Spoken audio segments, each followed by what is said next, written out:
Climate change. Climate change. Climate change. Climate change. Climate change. Climate change. We're here to demand immediate climate action. Hindi nalinig sa atin ang isyu tungkol sa pagbabago ng klima. At hindi na rin bago ang mga panawagang hinggil dito. Noon pa may ramdam na ang presensya ng climate change, ngunit ngayong rumaratsada ang pagtaas ng temperatura at pabago-bagong panahon ay tila mas nagliramdam ito sa ngayon. Lahat apektado, pati ang mga paaralan, pati ang pang-araw-araw na buhay ng mga mag-aaral at iba pang taong bumubuo ng eskwelahan.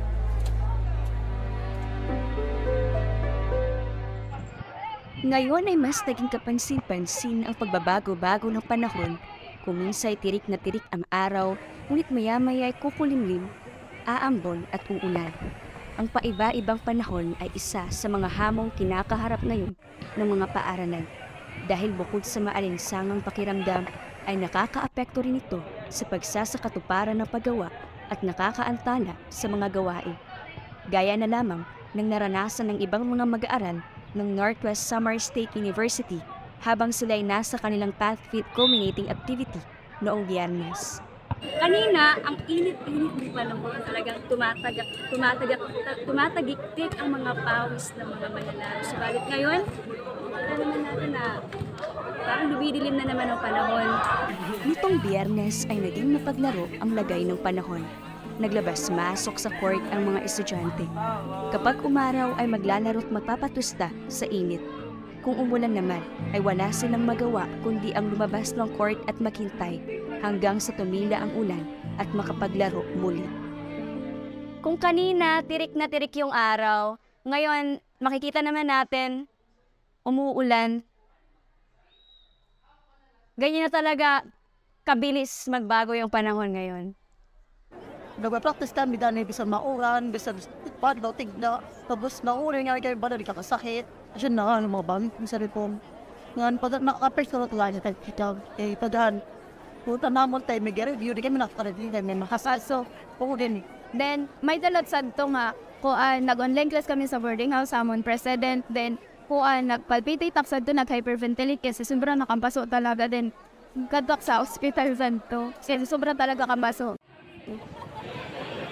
Sa kabilang dako naman, ay may mga pagkakataong napapalala ng kondisyon ng mga pasilidad at mga pathway ng paaralan ang mga karanasan ng mga estudyante.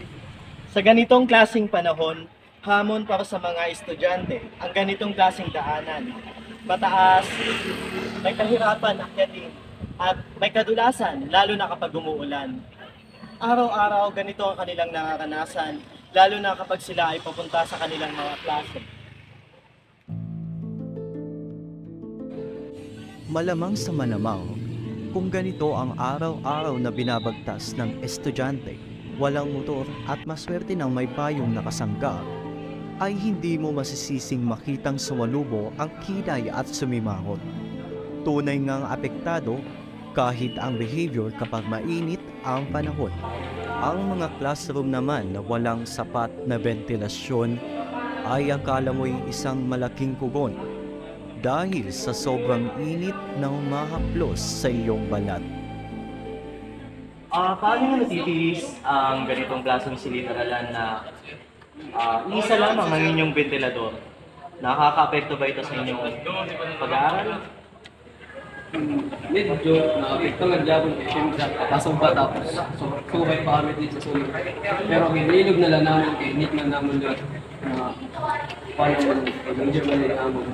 Amo lagi niya is na kami natanggal ang uniform kasi sulot na t-shirt. Sa ganitong klaseng panahon, malaking tulong sana ang sapat na kagamitan at maayos na pasilidad upang maibsan man lamang ang epekto ng pagbabago ng klima sa buhay ng mga tao sa loob ng universidad. Nagkaroon kami ng pagkakataong makausap si Miss Angela Refamonte, Pangulo ng Save Me Movement, isang institusyonal na organisasyong pangkalikasan ng universidad. Host training establishment na napuntahan ko yung City Solid Waste Management. So one of their programs was to have the PBB or the PET plastic bottle ban. So sa university naman pwede yun ma-adapt Sa PBB kasi, yung mga small waste, yung mga plastic waste, nilalagay sa PET bottle na yung 1.5 na bottle, doon nilalagay natin basura, and then, ini-endorse yun sa sanitary landfill para gawin mga recycled materials. One of the ways that ini-implement or ini-inject sa amin ng mga environmental science student is to plant trees. More trees, that means more air, more place to more species na pwede nilang i-kill yung carbon dioxide. Kung kino-consider lang ng mga development planner natin yung environment, yung pag-place nila ng mga establishment, and kung paano nila i-intertwine yung mga plants and trees sa kanilang building, it could actually provide a balanced environment. Sa national government kasi, mayroon silang tinatawag na Republic Act 9003 or the Southwest Ecological, pati yung CCA, Climate Change Adaptation Act. So, pag na-intensify nila yung implementation ng mga ng batas na yun, it could actually increase also with the protection of the environment against the climate change. Just pag yung dalawang batas na yun, mas pinapakilala sa komunidad, mas ma-aware yung mga tao sa kung paano dapat sila umasta as tao sa environment at kung paano dapat tayo as human mag-protect sa environment.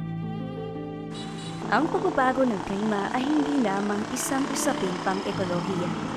Ito ay isang hamon sa ating pagkatao at kinabukasan. Hindi ito gampanin lamang ng mga environmentalista. Gampanin ito ng bawat isa.